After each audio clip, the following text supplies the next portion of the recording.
Avez-vous déjà eu l'impression que, peu importe combien vous essayez, quelque chose vous échappe continuellement? Comme si la vie était un jeu dans lequel vous essayez toujours de corriger chaque pièce.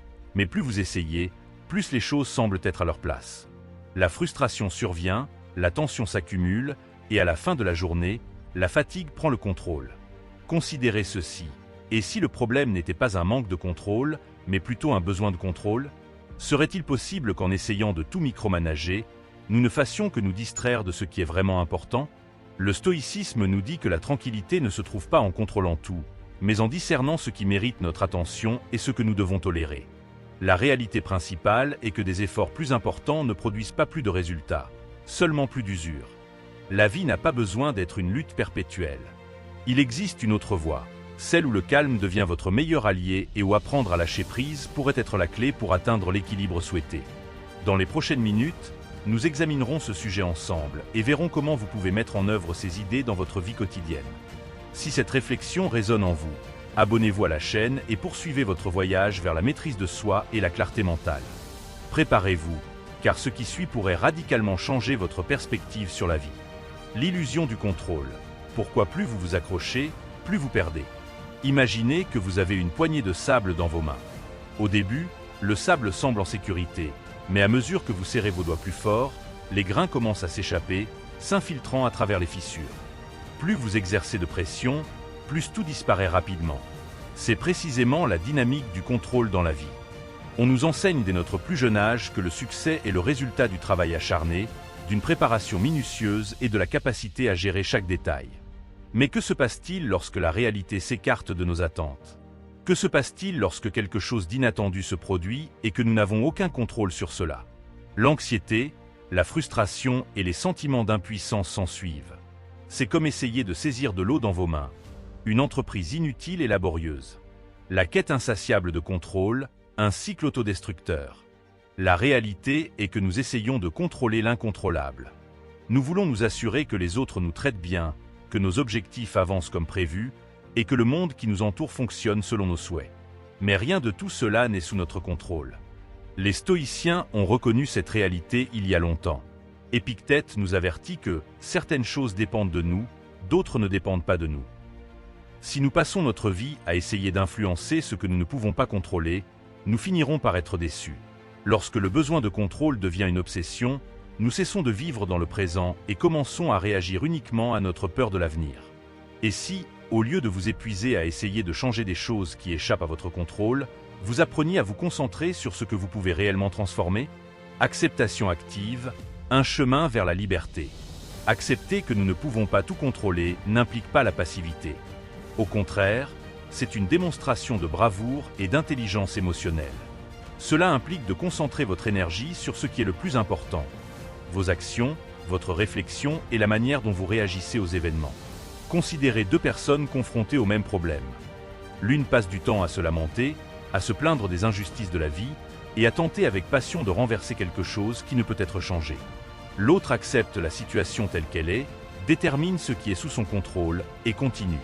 Lequel pensez-vous trouvera plus de sérénité et de succès? L'empereur romain Marc Aurèle, l'un des plus grands stoïciens, a déclaré dans ses méditations « Accordez-vous le luxe de ne pas être perturbé par ce que vous ne pouvez pas changer. » Cela n'implique pas la reddition, mais plutôt la connaissance. L'un des actes de maîtrise de soi les plus puissants est de ne pas perdre de temps dans des confrontations inutiles. La pratique stoïcienne. Comment lâcher prise et retrouver votre paix. La prochaine fois que vous vous sentez agacé par quelque chose qui échappe à votre contrôle, demandez-vous « Est-ce vraiment entre mes mains ?» Si la réponse est oui, alors agissez. Si la réponse est non, lâchez prise et concentrez votre attention sur ce qui peut être fait. Que pourrait-il mal se passer? La peur de l'inconnu augmente souvent notre inquiétude. Si vous rationalisez les nombreuses situations, vous remarquerez que la plupart d'entre elles ne sont pas aussi désastreuses qu'elles en ont l'air. Ai-je déjà surmonté un obstacle auparavant?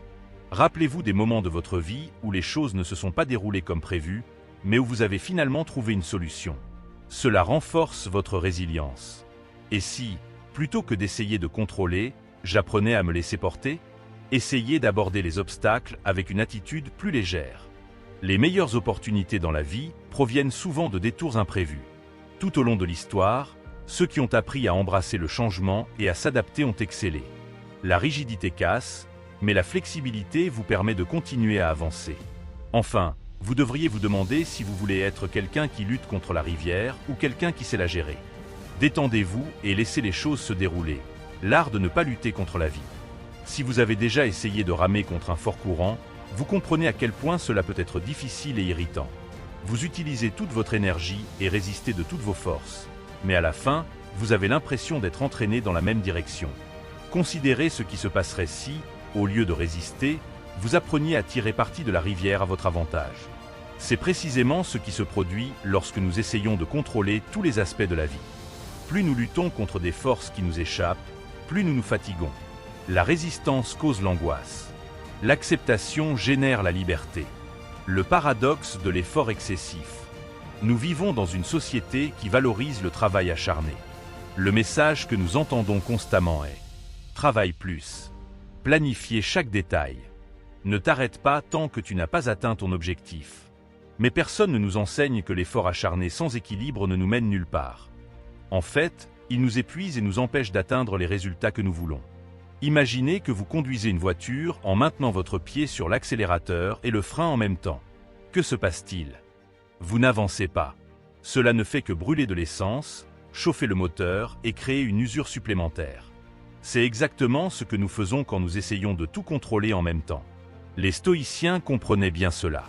A dit Marc Aurèle, si quelque chose d'extérieur vous trouble, la douleur n'est pas due à la chose elle-même, mais à votre perception de celle-ci, et vous avez le pouvoir de changer cela. En d'autres termes, notre lutte persistante contre les obstacles de la vie est ce qui nous détruit, pas les problèmes eux-mêmes. Quand nous cessons de résister et embrassons le flux naturel des choses, quelque chose d'inattendu se produit. Des possibilités émergent et des solutions auparavant insaisissables deviennent claires. Lâcher prise ne signifie pas abandonner. Beaucoup de gens confondent laisser aller et abandonner. Pourtant, il y a une distinction significative entre les deux notions. Abandonner, c'est relâcher quelque chose par peur ou faiblesse. Lâcher prise, c'est reconnaître que nous ne pouvons pas imposer certains résultats et faire confiance au processus. Si vous avez déjà essayé de forcer une situation, que ce soit une relation, un emploi ou un projet, vous savez que plus nous insistons sur quelque chose qui ne vient pas naturellement, plus cela devient stressant et improductif. Considérez maintenant les moments où les plus belles choses de votre vie se sont produites. Ils provenaient souvent de périodes d'ouverture, de réceptivité aux possibilités qui vous entouraient, plutôt que de luttes énormes. Cela nous amène à un principe stoïcien clé. Faire ce que nous pouvons et accepter ce que nous ne pouvons pas. Pratique stoïque pour se détendre et faire confiance au processus. Si vous avez l'impression de lutter contre la vie, envisagez ces 3 techniques. Respirez et demandez-vous, est-ce que cela doit être contrôlé? Quand vous vous sentez tendu ou stressé à propos de quelque chose qui ne se passe pas comme prévu, faites une pause et demandez-vous, est-ce que cela a vraiment besoin de mon contrôle ou puis-je laisser les choses se dérouler naturellement? Essayez la technique de l'acceptation consciente. Quand quelque chose d'inattendu se produit, au lieu de vous frustrer, dites-vous, ainsi soit-il. Cela ne signifie pas que vous approuvez tout, mais plutôt que vous acceptez la réalité telle qu'elle est avant de déterminer votre prochaine action. Chaque jour, réservez un moment de calme. Malgré son accession au trône impérial de Rome, Marc Aurèle consacrait chaque jour du temps à la méditation. Au lieu de surcharger chaque minute d'activité et de préoccupation, offrez-vous le cadeau du calme. C'est dans ces moments-là que votre pensée deviendra claire. Le pouvoir de suivre le courant. Les stoïciens montrent que la vie ne doit pas être un conflit perpétuel. Plus nous luttons contre la réalité, plus nous souffrons. Quand nous apprenons à faire confiance au processus et à répondre de manière sensée, tout commence à prendre sens. La 3e question est, qu'essayez-vous de contrôler en ce moment qui doit être lâché? Le pouvoir de commencer la journée. Comment façonner votre esprit avant que le monde ne le fasse pour vous? Avez-vous déjà remarqué comment certains jours semblent se dérouler sans accroc, tandis que d'autres commencent de manière chaotique et ne font qu'empirer avec le temps? Cela semble être de la magie, mais en vérité, la façon dont nous commençons la journée donne le ton pour tout ce qui suit. Maintenant, dis-moi, commences-tu ta journée en contrôle ou te réveilles-tu en répondant aux circonstances? Beaucoup d'entre nous ont tendance à ouvrir les yeux et à plonger instantanément dans un flot de messages, d'emails et de problèmes. Avant même que vous ne puissiez organiser vos propres pensées, le monde exige quelque chose de vous. Et c'est ainsi que nous perdons le contrôle de notre journée dans les premières minutes. Ce que les stoïciens savaient sur le pouvoir du matin. Les sages stoïciens de l'Antiquité reconnaissaient que l'heure du matin est plus qu'une simple autre section de la journée. Elle sert de fondation sur laquelle tout le reste est construit. Marc Aurèle, par exemple, utilisait les premières secondes après son réveil pour réfléchir à sa vie et se préparer aux épreuves à venir. Il ne se contentait pas de réagir aux circonstances. Il se préparait psychologiquement avant de les affronter. Il a déclaré dans ses méditations : « Quand tu te réveilles le matin, dis-toi, aujourd'hui, je vais rencontrer de l'ingratitude, de l'arrogance, de la déloyauté, de l'envie et de l'égoïsme. Mais rien de tout cela ne me dérange parce que je comprends l'essence de la vie. » Remarquez ce qu'il fait ici. Il ne se berce pas d'illusions en croyant que la journée serait parfaite. Il se prépare psychologiquement à affronter les adversités avec équanimité. Ce simple acte de préparation évite les comportements impulsifs. Si quelque chose d'inattendu se produit, vous êtes mentalement préparé. Considérez comment votre vie serait différente si vous commenciez vos journées de cette manière. Sans urgence, sans tension, simplement prêt à faire face à tout de la meilleure façon possible. Comment créer un rituel stoïque pour commencer la journée avec contrôle? Si vous voulez cesser d'être captif du tumulte matinal, envisagez ces 3 techniques. La technique de la première pensée. Avant de prendre votre téléphone ou de sortir du lit, prenez un moment pour vous dire « Je choisis comment je vais réagir à ce qui se passe aujourd'hui. Rien ne me gouverne sauf mes propres pensées. » Cette idée simple aide à établir l'objectif que vous ne serez pas traîné à travers la journée, mais plutôt que vous serez aux commandes. Souffle de clarté. Au lieu de sauter hors du lit, prenez un moment pour respirer profondément. Inhalez 4 fois, puis retenez votre respiration pendant 2 secondes avant d'expirer 6 fois. Cette technique détend votre esprit et vous ramène au moment présent avant que le monde ne vous entraîne dans l'agitation. Choisissez une petite victoire matinale. Avant de quitter la maison ou de commencer vos activités, faites une petite activité qui vous aide à vous sentir en contrôle. Cela peut être de changer les draps, d'écrire 3 phrases de remerciement ou d'écouter une musique qui vous motive. Le principal est que cette action vous aide à vous sentir plus organisé et maître de votre journée. Que se passe-t-il lorsque vous prenez le contrôle de votre routine matinale? Quand vous commencez votre journée de manière intentionnelle, vous découvrez que le monde n'exerce plus une telle influence sur vos émotions. Vous ne faites pas que réagir, vous décidez. Si quelque chose vous contrarie dans la circulation ou qu'une difficulté imprévue surgit au travail, votre esprit ne passe pas automatiquement en mode stress car vous avez commencé la journée préparé à affronter les obstacles avec calme. Le dilemme demeure. Voulez-vous continuer à laisser le contrôle de votre journée au hasard ou voulez-vous prendre les rênes dès votre réveil? Organisez l'esprit pour manifester des désirs. Ce que vous pensez, vous le créez. Avez-vous déjà essayé de résoudre un puzzle sans d'abord visualiser l'image entière? Si les éléments ne sont pas organisés, le processus devient complexe, irritant et chronophage. Suppose que votre esprit fonctionne de la même manière. Lorsque votre esprit est rempli d'inquiétude, d'angoisse et d'idées désorganisées, il est presque impossible de percevoir des possibilités ou de résoudre des problèmes. L'instabilité mentale nous empêche de voir clairement et nous piège dans une boucle stressante. Dis-moi, combien de fois as-tu passé du temps et de l'énergie à essayer de résoudre des problèmes sans savoir par où commencer? Les enseignements des stoïciens sur l'organisation mentale. Les stoïciens reconnaissaient que l'esprit nécessite de la discipline pour fonctionner correctement. Épictète souligne que ce ne sont pas les choses elles-mêmes qui nous troublent, mais nos jugements à leur sujet. Cela indique que si nos esprits sont désorganisés et remplis d'anxiété superflue, nous verrons la réalité de manière déformée et chaotique. Mais organiser nos idées nous permet de percevoir les choses plus clairement.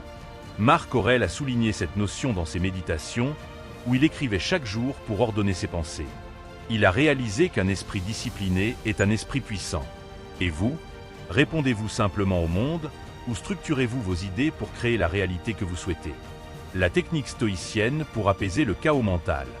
Si votre esprit est encombré d'anxiété et de distraction, essayez cette stratégie simple pour organiser vos pensées.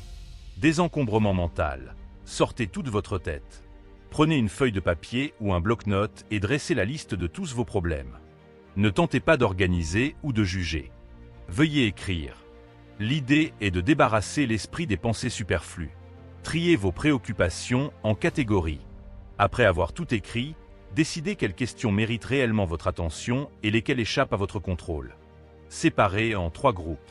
Quel problème puis-je résoudre maintenant? Quel problème pourrais-je envisager de résoudre plus tard? Qu'est-ce qui est absolument hors de mon contrôle? Lâchez prise sur ce qui est hors de votre contrôle. Examinez tout ce qui est dans la troisième catégorie et demandez-vous, est-ce entre mes mains ou est-ce que je gaspille de l'énergie à essayer de contrôler l'incontrôlable? Si vous ne pouvez pas changer la situation, apprenez à votre esprit à l'accepter et à avancer. Concentrez-vous sur ce qui est à votre portée. Prenez les composants du premier groupe et choisissez une action spécifique pour commencer à déterminer ce qui peut être fait. Si nécessaire, élaborez une stratégie pour les éléments du deuxième groupe, mais faites-le sans souci. Faites les choses une à une. Cet exercice génère de l'espace mental, vous permettant d'observer votre monde avec plus d'objectivité et de diriger votre attention vers ce qui est vraiment important. Que se passe-t-il lorsque vous organisez vos pensées? Votre pensée devient plus légère et plus claire. Tu arrêtes de perdre du temps sur des questions sans importance. Vous commencez à voir des opportunités qui étaient auparavant voilées par une surabondance de pensées. Vous obtenez la concentration pour agir de manière stratégique plutôt que de répondre impulsivement. Épictète a remarqué, si vous voulez progresser, apprenez à discipliner votre esprit. C'est exactement ce qui se passe lorsque vous cessez d'être esclave de vos idées et commencez à les maîtriser. Maintenant, dis-moi, qu'est-ce qui prend de la place dans tes pensées en ce moment que tu pourrais te débarrasser ou mieux organiser? L'importance de la gratitude. Comment changer votre perspective peut transformer votre vie.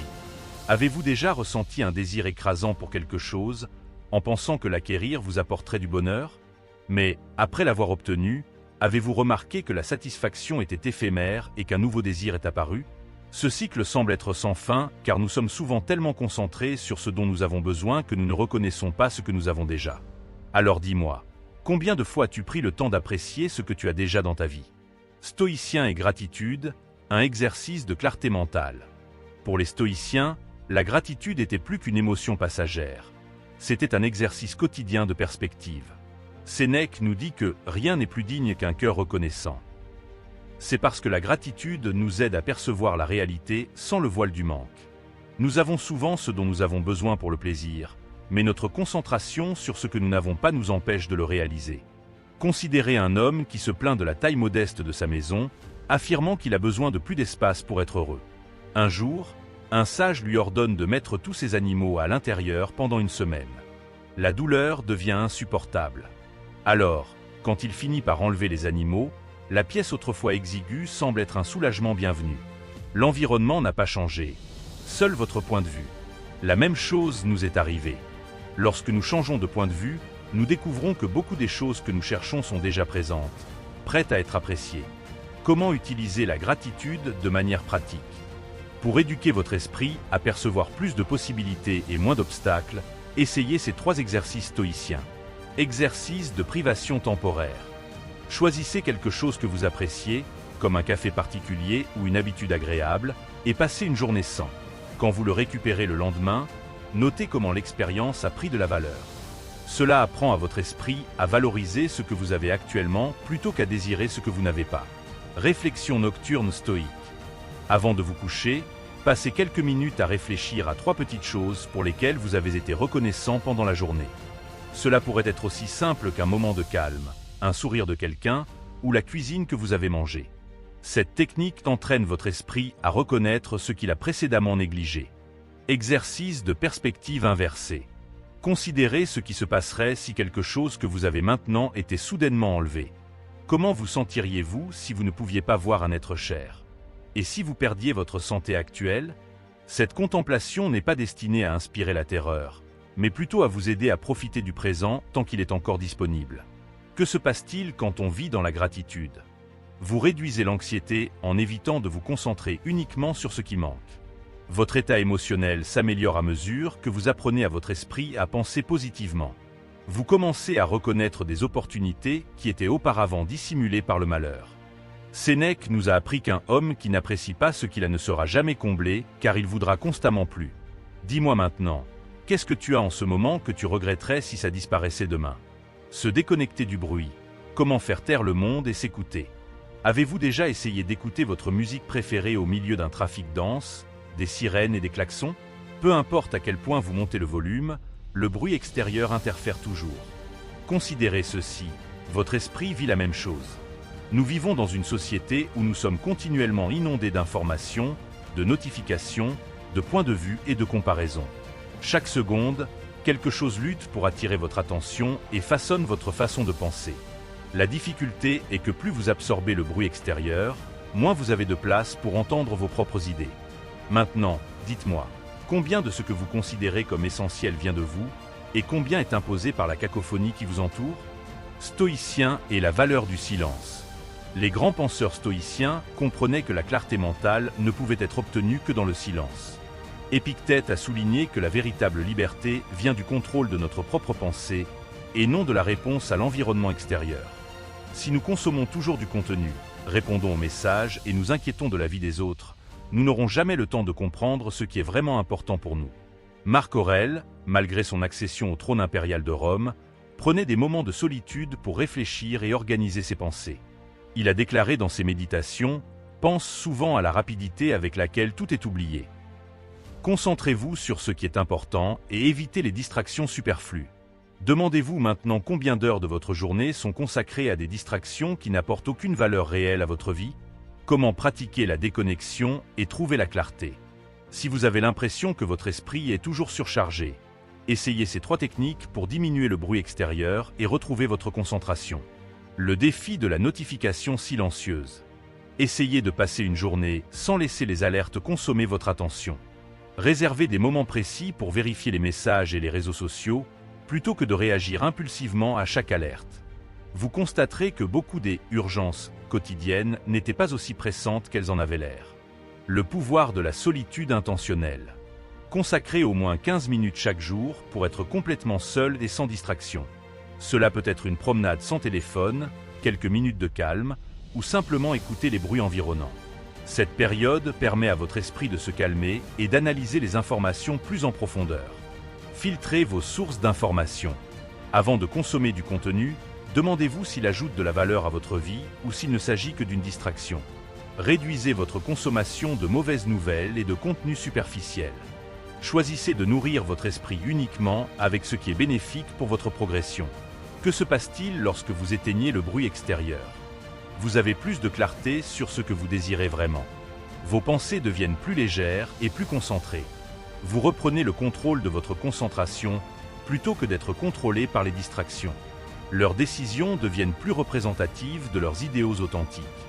Les stoïciens nous ont appris que la connaissance ne provient pas d'une abondance d'informations, mais plutôt de la capacité à trier ce qui est réellement important. Maintenant, dis-moi, combien de bruit dans ta tête aujourd'hui pourrait être supprimé pour que tu puisses mieux t'entendre? Le repos comme stratégie. Rechargez l'esprit pour réaliser vos objectifs. Avez-vous déjà essayé d'utiliser votre téléphone avec seulement 5% de batterie? L'appareil commence à se figer, ses opérations ralentissent, et s'il n'est pas rechargé à temps, il s'éteint tout simplement. Considérez combien de fois vous avez vécu votre vie en mode basse énergie, essayant de tout faire sans donner à votre esprit et à votre corps le repos dont ils ont besoin. Le monde contemporain célèbre la production perpétuelle. Il y a une croyance sous-jacente selon laquelle le repos est une perte de temps et que plus vous êtes actif, plus vous réussirez. Mais c'est une illusion périlleuse. Un esprit fatigué ne peut pas penser correctement, fait de mauvais jugements et manque de l'énergie pour produire quoi que ce soit de valable. Alors dites-moi, votre corps et votre esprit fonctionnent-ils à pleine capacité ou avez-vous agi en pilote automatique? Stoïcien et le pouvoir du repos conscient. Les stoïciens comprenaient que le sommeil n'était pas un luxe, mais une nécessité stratégique. Sénèque nous dit qu'un homme fatigué ne pense pas, il ne fait que répondre. Dans ses méditations, Marc Aurèle a déclaré « Ceux qui s'aiment doivent accorder à leur corps et à leur esprit le temps nécessaire pour se rétablir. » Si même un empereur, à la tête d'un vaste empire, connaissait la valeur du repos, pourquoi continuons-nous à l'ignorer?